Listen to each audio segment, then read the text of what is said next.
Hi, everyone. Welcome. Nice to see y'all here. I know we have a small group, but I don't think that's a bad thing. I think it's a good opportunity for us to have a discussion about ECRT. If you have questions, I know I've worked with a couple of you in regards to ECRT and student support. So if you have any questions, now's the time or during this presentation, and hopefully you come out of it learning some new things about the Economic Crisis Response Team. So I'm Chelsea Payne. I'm the ECRT coordinator, and my pronouns are she, her. Hi, good morning or good afternoon, everybody. My name is Kiara Allen. I am the ECRT Housing Stability Coordinator, and my pronouns are she, her. I'm going to share my screen. We start with a land recognition and a land acknowledgement. So we're going to start with that today. So I'll go ahead and read this. For millennia, the Kumeyaay people have been part of this land. This land has nourished, healed, protected, and embraced them for many generations in a relationship of balance and harmony. As members of the San Diego State community, we acknowledge this legacy.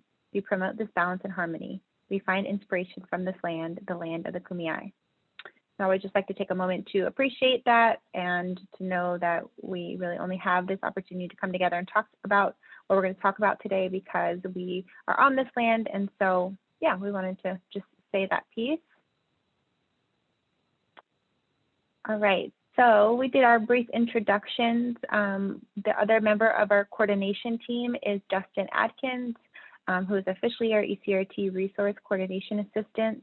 So when students reach out to ECRT, they are working with one of us. We do have interns who support some of our work, but the primary work is being done through me, Kiara, and Dustin, who, fun fact, we're all SDSU grads, so we know the school, we love the school, and we are really all just privileged to be able to give back to students in this way. So we also have a few members of our team that really help us when it comes to meeting student needs and working on student cases together. So our leadership team consists of Stephanie Gallia, who's our Director of Wellbeing and Health Promotion, where ECRT is. We also have Andrea Dooley, our Associate Vice President for Health, Wellbeing, and Accessibility, and Rose Passanelli, who's the Director of the Office of Financial Aid and Scholarships. And so they really provide a lot of consultation and leadership on the university level, and then oftentimes on a specific student too, when we need consultation making decisions and providing resources to students. We also have two great interns who are working with us this year, so they'll be with us throughout next spring. And we have an undergraduate intern, Segal, and a graduate intern, Daniela, both in the social work program. Segal works with Kiara on her housing programming, and Daniela works with me on a more community engagement level with the university when it comes to ECRT.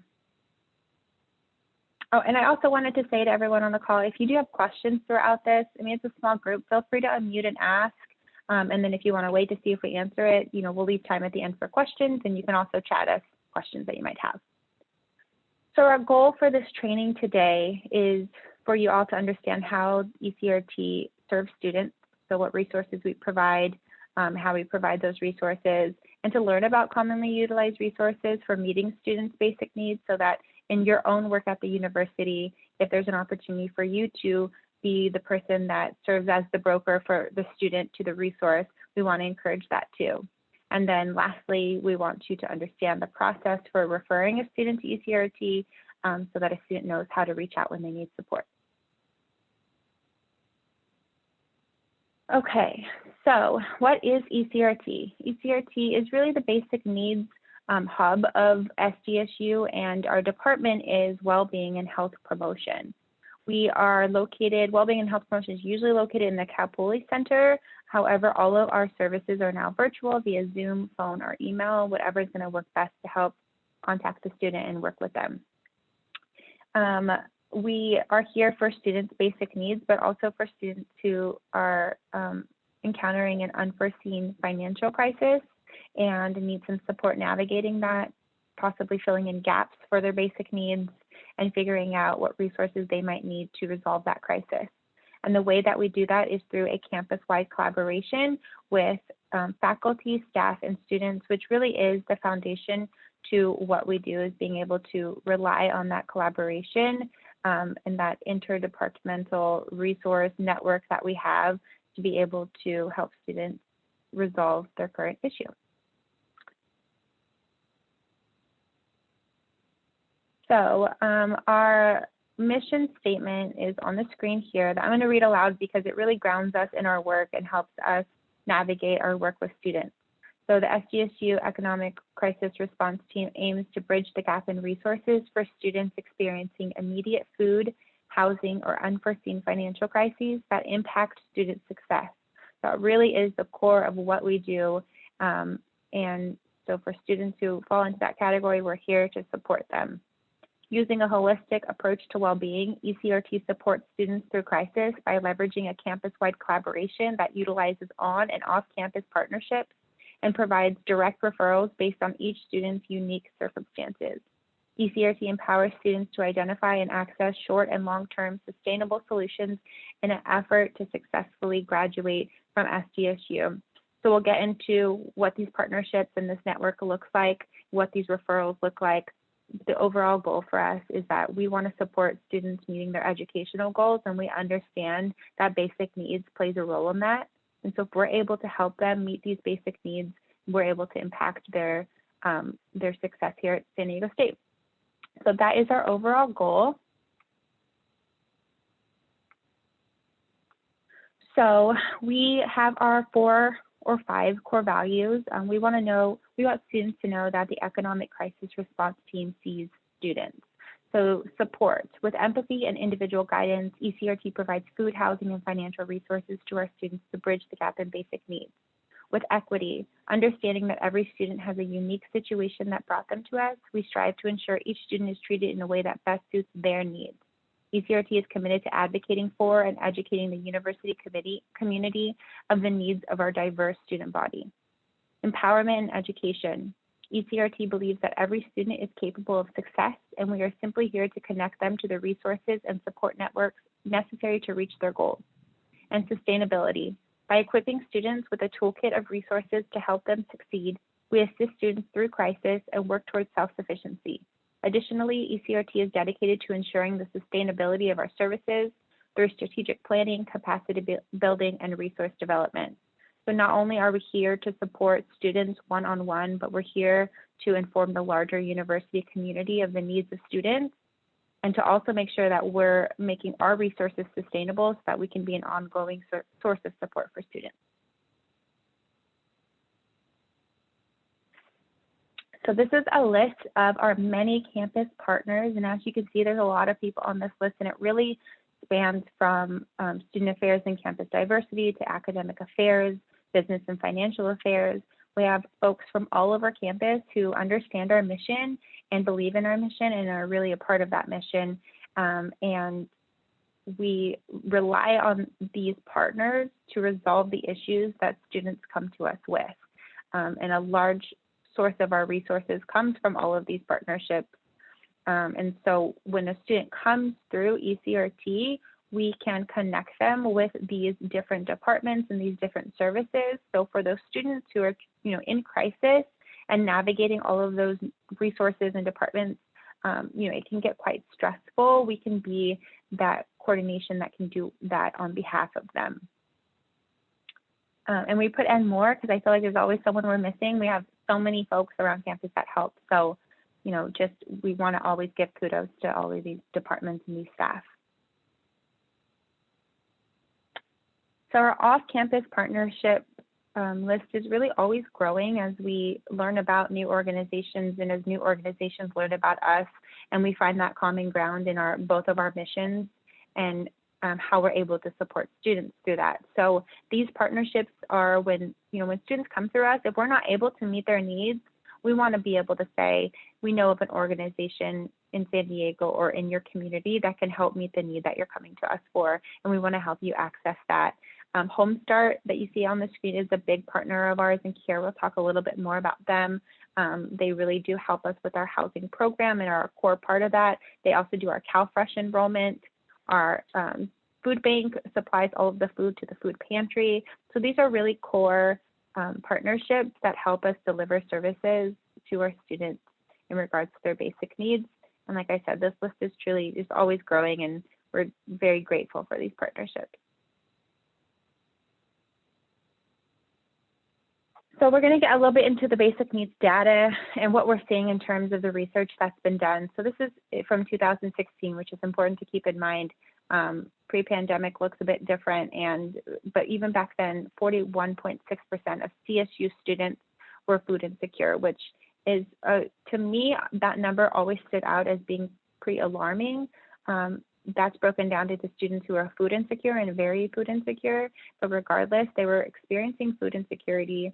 And from that, a lot of work has been done on each of the CSU campuses to address food security. 10.9, so almost 11% of CSU students at the time of this study were housing insecure. So about 1 in 10 students were experiencing housing insecurity, meaning that their housing was unstable, they were couch surfing, living in their car, they were homeless, and we're still seeing these numbers. If anything, they've increased, but we wanted to start there at that point in time and build off of that. So for the next slide, we see the impact of students who are facing food and housing insecurity and what that does to their academic success. So we see that students who were food and housing secure had an average GPA of 3.32. And then on the other end of that spectrum, students who were food insecure and homeless had an average GPA of 3.11. And in the middle there's some variance in the middle. But what we're seeing is, and it's not hard to see why, if a student's struggling to eat and if they're not having a place that they can go home at the end of the day and lay down, their stress levels are probably pretty high. It's probably quite hard to concentrate on their studies. And we can tell that students clearly are still very resilient and dedicated, and they can still maintain a decent GPA, but we know that it's being impacted. And this is just their academic success. This isn't really even going into their mental health or the other areas of their well-being, but we see how important it is for us to focus on basic needs because of how it affects their academics. So this is a study that was done in July from the California Student Aid Commission that surveyed about 61,000 continuing college students in California. And the top statistic is really the one that always is staggering to me, that at that time, 71% of students lost all or some of their income. And we know from working with students, we have so many students who have part-time jobs or a couple part-time jobs, and that those were really just making their ends meet like pretty perfectly. And to lose some or all of their income created a huge financial crisis, a huge burden that we still see all the time. At that time in July, it was quite a crisis, as I'm sure you all can imagine. But to have a majority of our students lose some of all their income was, just staggering. And then the rest of the statistics just show how worried students were. Food and housing worried. 56% of students were worried after COVID compared to just 14% before COVID. So we're definitely seeing this reflected in our work with students, and we're going to go into what that has really looked like in ECRT to have so many students impacted by this pandemic.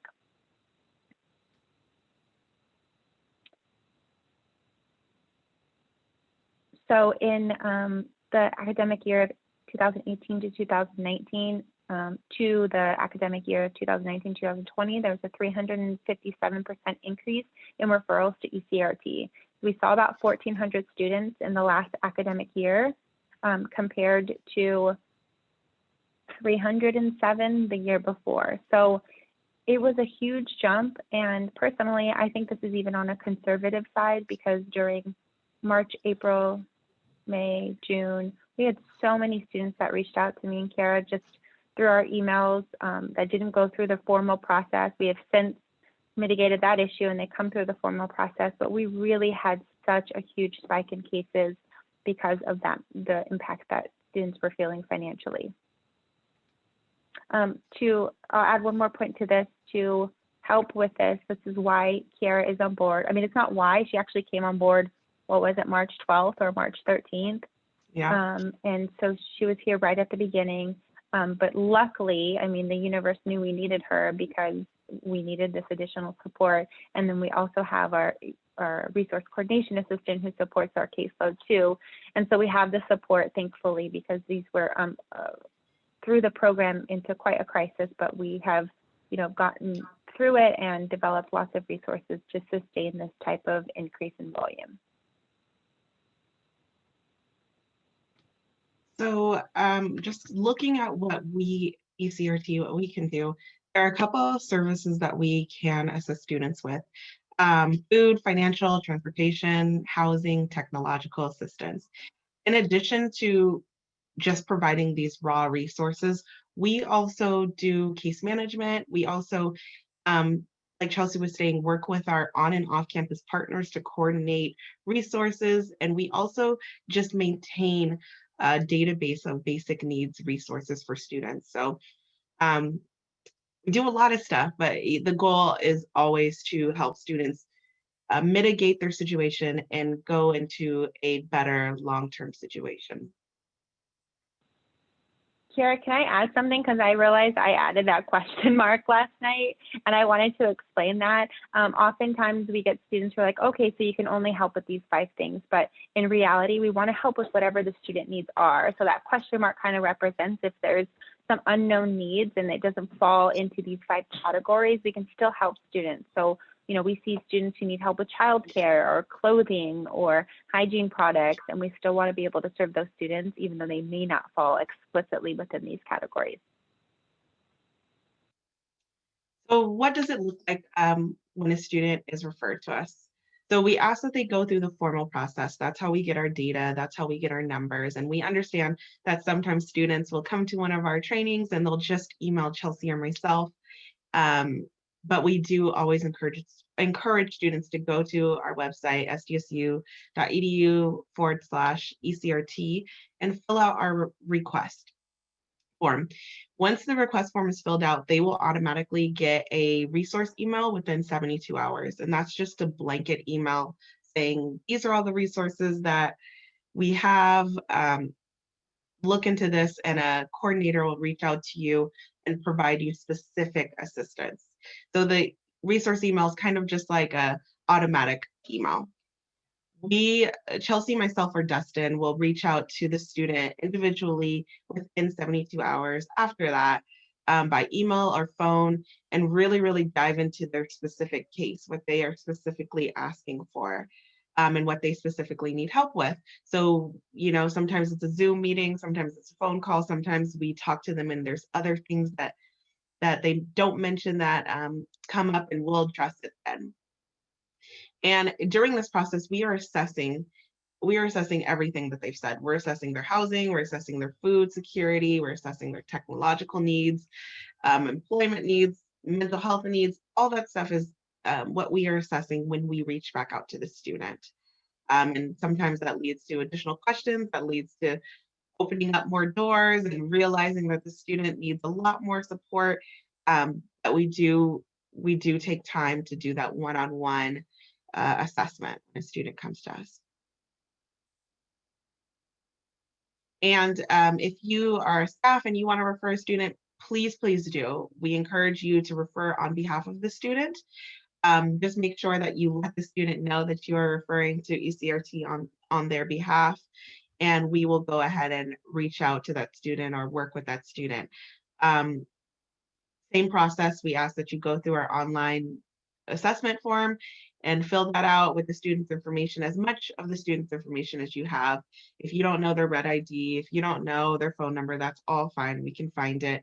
But we do need the name, at least the email, a minimum, and then kind of a brief general overview of why you are concerned about the student. So that is also that's also an option. Someone raised their hand, so I want to get. Oh, sorry, I have a question. It's just I'm wondering if if ECRT sort of functions as a one-stop shop, meaning, for example, if I'm concerned that a student is let's say I just see that they're struggling in class. I even talk to them and I get a sense of different issues, but it's not clear that it's mental well-being or economic challenge or just a mix of different things. Is ECRT the way to go, or is it, and will you then make the determination of how to refer them further if it doesn't fit clearly with an ECRT, or is it better to start somewhere else? Yeah. Chelsea, do you want to take this question? Because I might.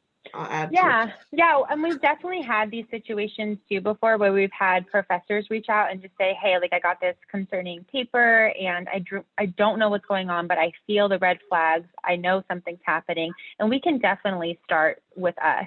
And what's great is that we can then also pull in counseling and psychological services if we need to too, to see if they're seeing any red flags. So we can start with us to see if, is there something going on that ECRT can help with? And if there's not, let us be the ones to then connect the students on this like more of a warm handoff way to the right resources. And so we've done that plenty of times. So definitely if you come in those situations and it's sort of this gray area, just reach out.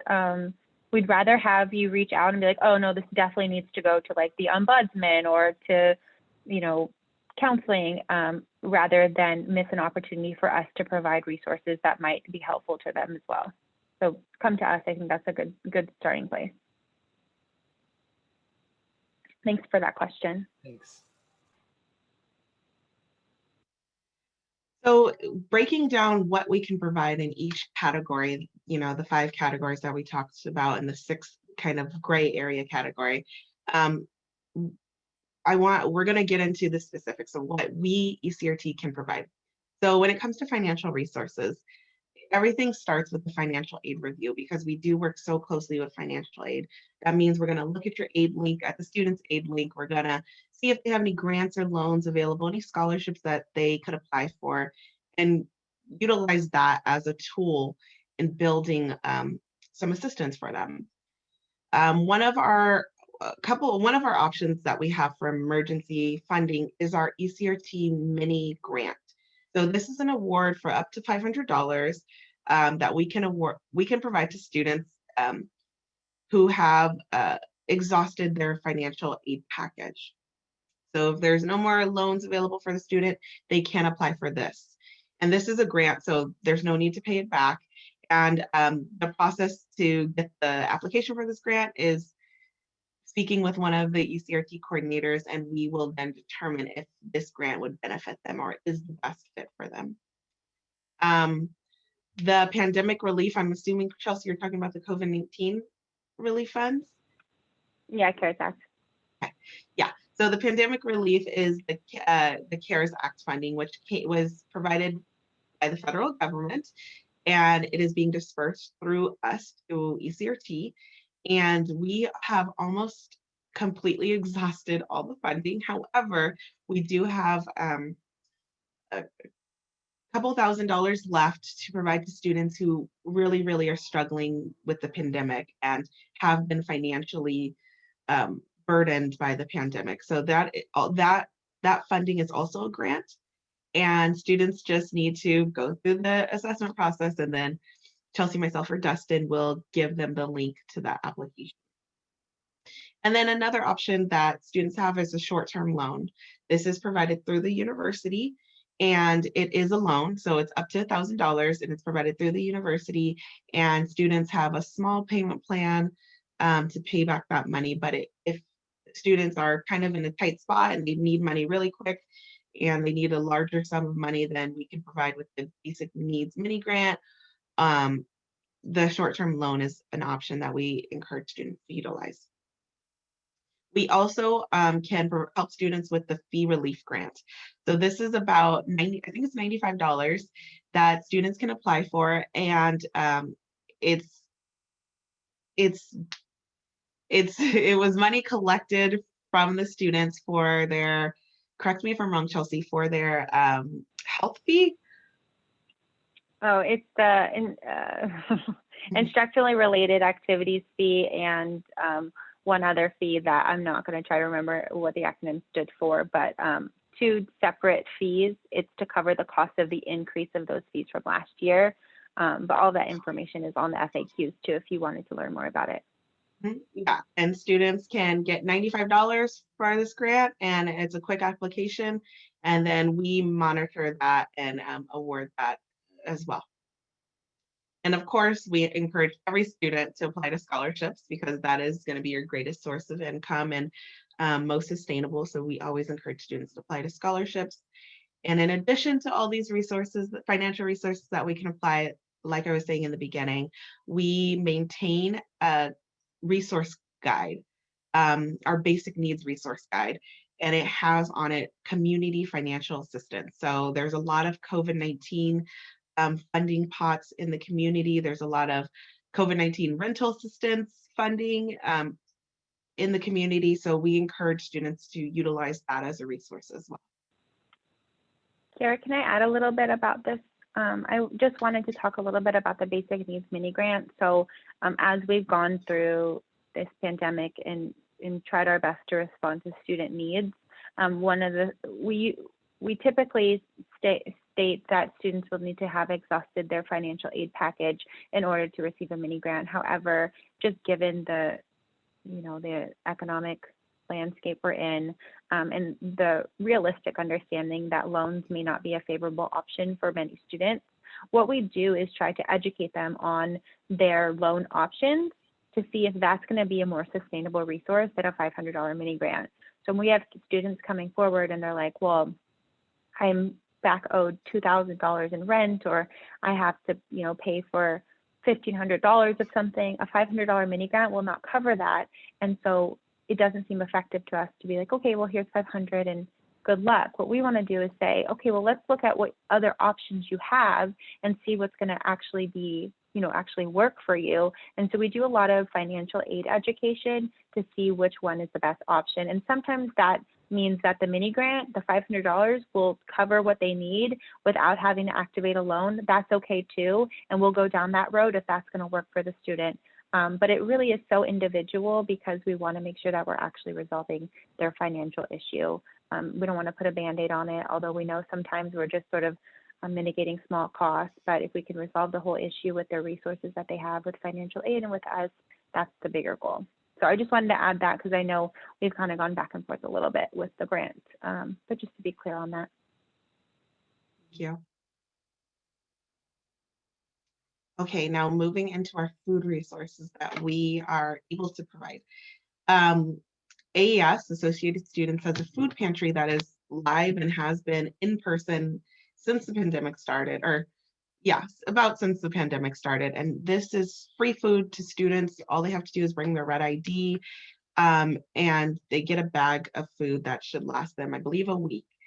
And it's a mixture of canned foods, dried foods, and they have different types of food bags. So I believe they have a vegetarian one, and yeah, so that is a great resource on campus for any student, no questions asked. You can go Mondays, is it Mondays, Wednesdays, Thursdays, and Fridays? You're on mute, Chelsea. I'll put the hours in the chat box so you have it. Perfect. So students can access that anytime they need, no questions asked, and it's free. We also have our ECRT grocery assistance program, which is our food card. So we have the ability to give students up to $100 in a Walmart, Target, Trader Joe's, I believe we still have Trader Joe's, Food for Less gift card, if they are in a food insecurity crisis. So if a student reaches out to us through our assessment process and says, I have no food, I am starving right now, I don't know what to do, we can go ahead and give them the gift card. And the gift card's virtual, so it's virtually sent to them and they can take it to the grocery store and buy the food items that they need. So we do have that availability. We also have CalFresh enrollment specialist who is working virtually now, but they are still working on campus. And this person can help students enroll in a longer term program. And CalFresh is California's version of food stamps or food stamps. So it allows students to get a monthly stipend towards their food cost. I believe it's up to $184 for a single person. So that is a long-term resource for students, and we encourage them to talk to the CalFresh enrollment specialist to see if they qualify for that. Basic needs mini grants.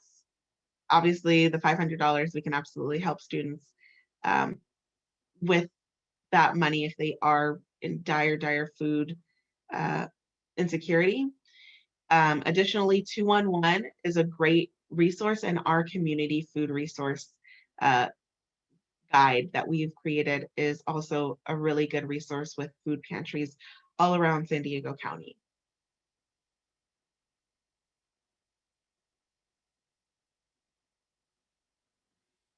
In talking about our the food pantry and our food cards, our food assistance program, Aztecs Rocks Hunger is actually what funds our ability to give students gift cards of up to $100. 20% of their monetary donations go to us for that support. And all the food for the food pantry is from the San Diego Food Bank. And this year they got just an amazing, crazy amount of food for the food pantry and for the students on campus. So there is support and food for students on campus, either through the food pantry or through us. There's food available. So going into the housing resources. So this is my main focus, usually when I am working with a student, is assessing their housing situation. And when a student comes through our assessment process, I will exhaust all of these options to see which one would best suit their situation. The first thing I do is I look at off-campus housing options. So this may be Airbnbs, this may be short-term rentals, whatever off-campus housing option is best for them. This also includes things like the off-campus housing that's around SDSU, so Suites on Paseo, Paseo Place, Boulevard 63, looking into those and as a resource for students. Community partnerships, so this would be working with off-campus partnerships like some shelters that we maintain contact with, Home Start, the San Diego Housing Commission, and just really working with these community partnerships if that is the best option for a student in their housing situation. Another service that we can do is helping students navigate their on-campus housing. So there's a lot of students who live in the dorms and are having a hard time right now, especially paying their fees or understanding their contracts. So I maintain a relationship with OHA, and students can reach out to me if they have a question. They can reach out to OHA and me, but I can help them understand and kind of resolve any on-campus housing issues that they may have. Another option that we can provide ECRT is short-term emergency housing. So we have the ability to put students on campus temporarily for no longer than a month on campus. So we have that option. We also have the option to put students in a hotel for up to a week. So those are emergency options, and these options require an exit plan. So if a student reaches out to me, they say, hey, my lease ends and my new lease doesn't start until 2 weeks later, then I have the option to put them on campus temporarily or in a hotel temporarily. And once a student does an assessment, I will be able to determine if that is the best option for them. And then the newest thing that we're doing, and kind of my baby, is our rapid rehousing program. So our rapid rehousing program is a long-term program for students who are housing insecure or homeless. This would be students living in their car, students who are couch surfing, students who are in a domestic violence situation, students who will be without housing within the next 14 days. And this program is long-term, meaning that we will help them for up until their graduation with case management, financial assistance, and finding a place to live. This place to live will be off campus, of course, and it'll be like a normal lease, but we will be funding that apartment for the student through this program. All of these services can be, you know, all of these services can be reached by students by coming through our assessment program, and it'll automatically go to me and I will assess their individual situation to see if this is the most appropriate plan for that.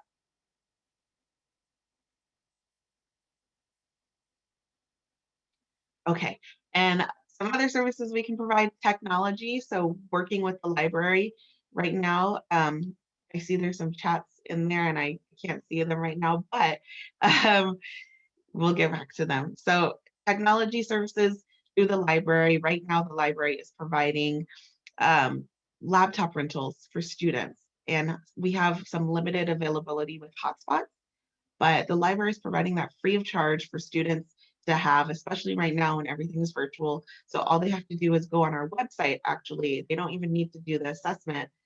Go on our website. There's a banner on the top of our website, and the student just needs to click that and it'll take them to the application to get a free rental laptop. Lastly, we can provide transportation assistance. So this process is through an assessment, and if we deem it's necessary, we can provide the student with a bus pass or a gas card. So it can be a semester-long bus pass or a $50 gas card. So we do have that option for students who are having some transportation needs affecting their ability to get to work or to get to school when, you know, we're all back on campus, but we do have that option as well.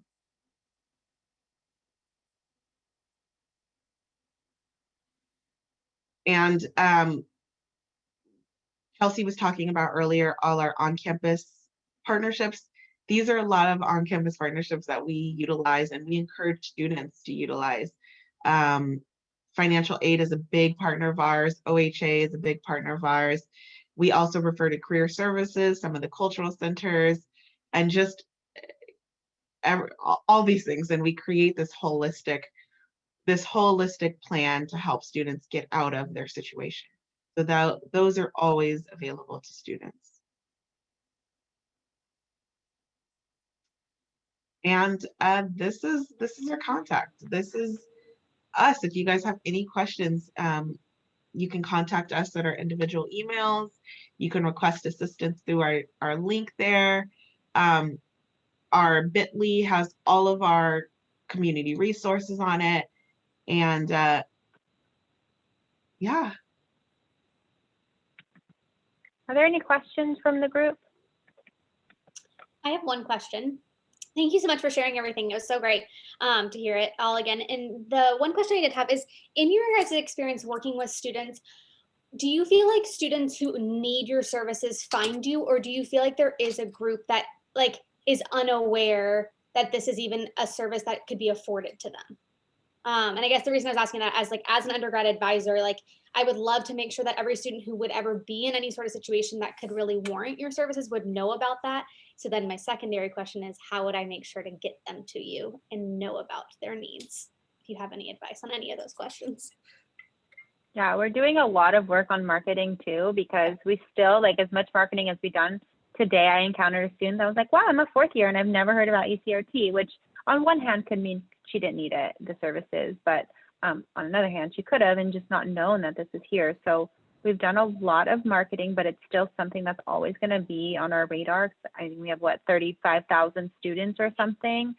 So to your first point, there definitely are students who could use our services who don't know about us. There has to be. If we look at the statistics and then how many students we've seen, there's certainly students that we could help.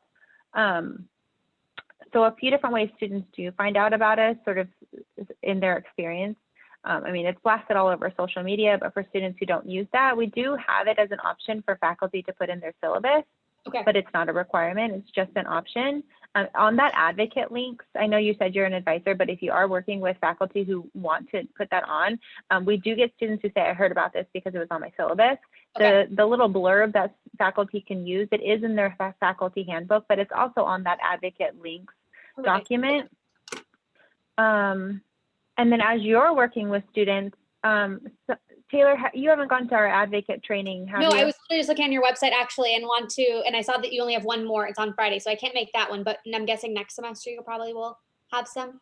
Yeah, we're gonna have several next semester, but what we do, and I think it's sort of okay because I think we would be fine with it, is giving you a link to put on your signature line, which I think is really Yeah, helpful. that'd And be- it's just it says ECRT advocate, but if students click that, you know, they might be like, what is that? I've seen that branding a few times. They might click that, Yeah. and it brings them right to our website. So I can send you that information too, that'd be- and get that on your signature line.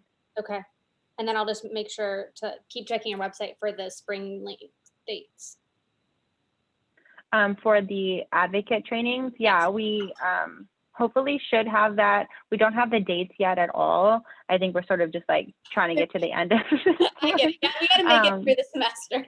Yes. We're gonna make it. We're so close. I know. Kara, did you have anything else you wanted to add about how students might get connected? Yeah, it's been difficult because everything's been virtual since Right. March. So we've been trying to do more on our social media platforms. We have some things on our YouTube page. We just did our hunger and housing awareness week, which we had just different events the whole entire week. So we're getting on social media. We're just marketing and pushing marketing. And hopefully when we get back on campus, we'll be able to do more, feet on the ground, walking around, Yeah. and going to different classes and just introducing ourselves that way. But right now it is all virtual marketing. Okay, perfect. And then do you know, like in orientation, do they hear about it in orientation? Yeah, we're on all like the orientation. We do the new student orientation, transfer orientation. We do the EOP summer bridge, and we've done some the BRC summer bridge. So we're in presentations all the time. And something that we've noticed through our advocate trainings is that we don't have a ton of faculty on them. We do get about 10% of the participants are faculty, but a big push and a big goal for our next semester is to have more academic affairs folks on the advocate training so that we can start spreading the word through that way, because oftentimes that's really the first point of contact for students who are in these situations, is they might be struggling in their class. Right. And so we hope to get more advisors, faculty, lecturers, deans.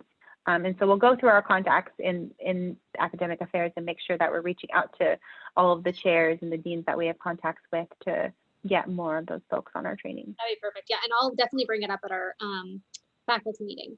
To be like, And we can do smaller presentations like this too. So if sometimes faculty may not want to sit on a 2.5 hour training, which some Yeah. do, and that's great. But if they don't and they want to come in and we've done everything from a 15-minute presentation to a 2.5 hour presentation. So we can make it work for any group and come in and give that information to any group that would want to hear it.